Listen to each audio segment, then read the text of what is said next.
Togo-Benin, fort une longévité au pouvoir, Patrice Talon semble avoir opté pour un atterrissage en douceur publié le 14 janvier 2023 par Miadjo du Togo au Bénin. L'actualité sociopolitique évolue. Pendant que Togo on savoure un rayonnement sur le continent et une longévité au pouvoir, au Bénin, Patrice Talon semble avoir opté pour un atterrissage en douceur. Dans le premier pays, on annonce des élections régionales et législatives dont le seul suspens est le degré des fraudes qui seront organisées par les éternels vainqueurs. L'autre actualité, c'est cette fameuse médiation dans laquelle s'est vautrée la diplomatie togolaise depuis plusieurs mois et qui a contribué, pour paraphraser les flagorneurs, à la libération des 49 militaires ivoiriens, jugés et condamnés par la justice malienne. Dans le second, la majorité présidentielle est en train d'échapper au régime de Patrice Talon. Les élections législatives ont eu lieu le dimanche 8 janvier 2023. Selon les résultats publiés dans les bureaux de vote,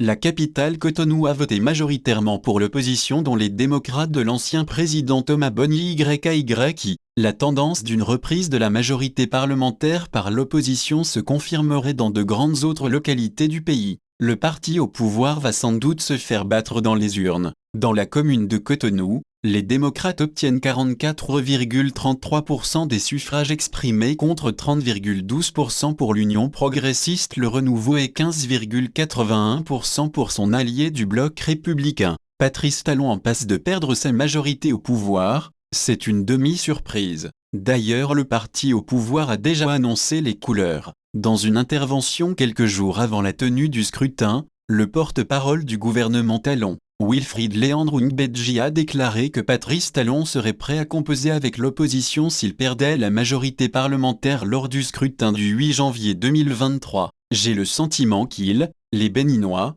sont prêts à donner au chef de l'État les moyens législatifs pour continuer à mettre en œuvre sa politique au service du développement de notre pays, a-t-il déclaré. Avant d'évoquer l'éventualité d'une perte de sa majorité au profit de l'opposition, si elle advenait, le président Talon, au-delà d'être un homme pragmatique, un homme d'action, est aussi un homme de dialogue. Donc si demain, il avait affaire à une Assemblée nationale franchement hostile à sa politique parce que dominée par les élus d'opposition, il considérerait, à tout le moins, que ce sont des Béninois et ils ont intérêt aussi à ce que le Bénin progresse. Donc, Patrice Talon, discutera avec eux pour continuer sa politique, a expliqué le porte-parole du gouvernement. Cette déclaration révèle en effet l'état d'esprit de celui qui dirige le Bénin d'une main de fer depuis son élection en avril 2016. Après avoir étouffé toute contestation, le richissime homme d'affaires devenu chef d'État semble avoir opté pour un desserrement de l'étau. Dans son deuxième mandat entamé sous les tirs de grenades lacrymogènes et d'arrestation d'adversaires politiques, le tenant du pouvoir cherche vraisemblablement à adoucir son règne qui devra prendre fin en 2026. 3 ans au cours desquels Talon va devoir rechercher le soutien de son opposition pour poursuivre ses chantiers. Et c'est une belle option,